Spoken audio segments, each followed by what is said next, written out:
What is going on, everybody? Welcome back on the Code Red Philly Sports Talk with yours truly, Anthony, the Ridiculous Red. Got a lot to talk about tonight. Let's get into it.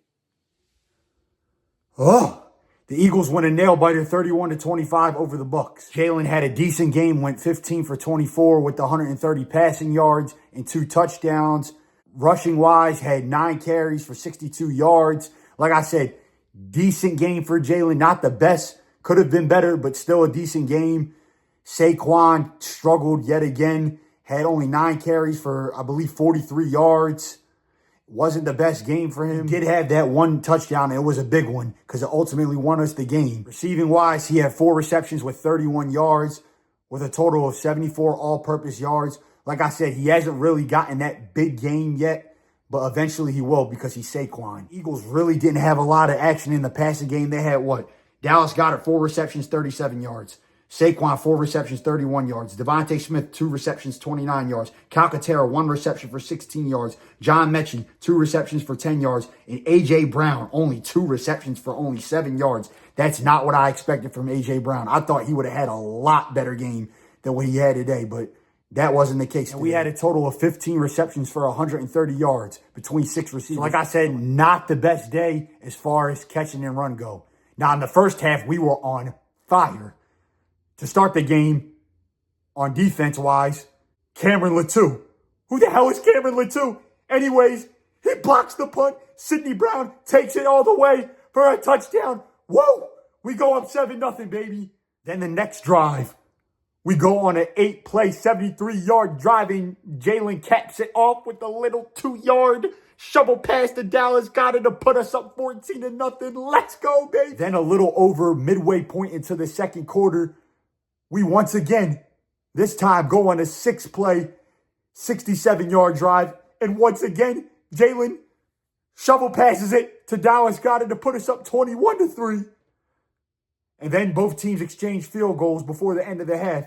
And I'm thinking in halftime, can we really blow the Bucs out in Tampa in 105-degree weather or whatever the hell it was? But then I realized to myself that somehow, some way, that the Bucs were going to find a way to make this thing close. And that's exactly what they did. To start the second half, we get the ball, and what do you know? The Bucs force us 3 and out on a drive that went absolutely nowhere. We actually lost yards. Then our defense forces a turnover. Then we get the ball back, and we go 3 and out.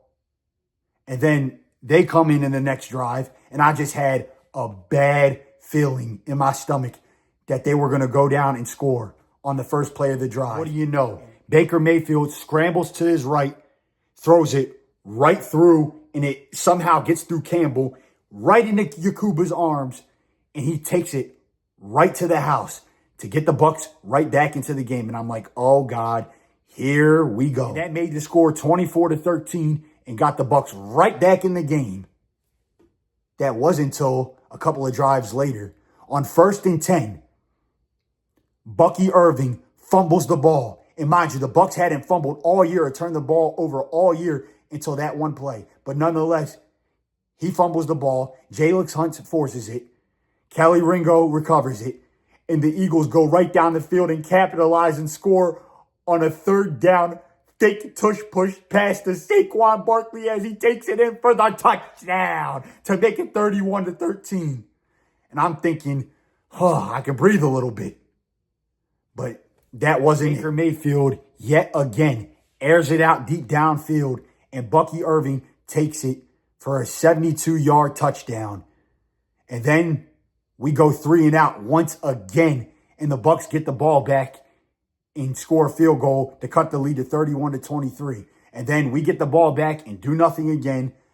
But then the play of the game.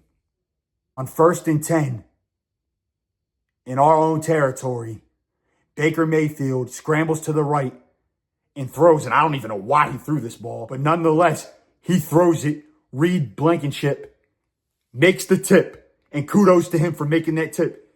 And then it scrabbles around, and Jahad Campbell makes a game-killer interception as we get the ball. Basically sealed the game, except for that one garbage time safety that happened at the end of the game. I'm happy that we got the win, but I still feel that there's a lot of question marks when it regards to this defense. And trust me, I'm not the only person that thinks that. They got to figure something out, especially with the secondary. Now, I know that Coop was balling out today and he was all over the place, but outside of him and Kenyon, the secondary has really been getting burned by the opposing team's receivers. I think that there's a big trade waiting out there in the wings. And no, it's not CJ. I would love for that to be the case, but that probably won't happen. So other than CJ, you got to think, what are your options? Who could you trade for? What can the secondary do to become better? How can you get better at corner? Those are my thoughts on that. What a nail biter. I can't believe I actually almost got the score prediction right. In my last video, I predicted 31-24. It ended up being 31-25. It's one of the few times where I almost got the damn score right. And I think that was crazy. Close score, but we got the win. And that's all that matters. Hopefully we can keep this bad boy up because we're 4-0 right now, going for 5-0. That's all for today, guys. Remember, if you're new to the channel, like, subscribe, smash that thumbs up button. Let me know in the comments what you think, what your latest thoughts are. What do you think of this nail-biting win? What do you think of the Eagles' defense? What do you think they need to do to get better? And I'll see you guys next time on the Code Red. Philly Sports Talk. Go Birds, baby!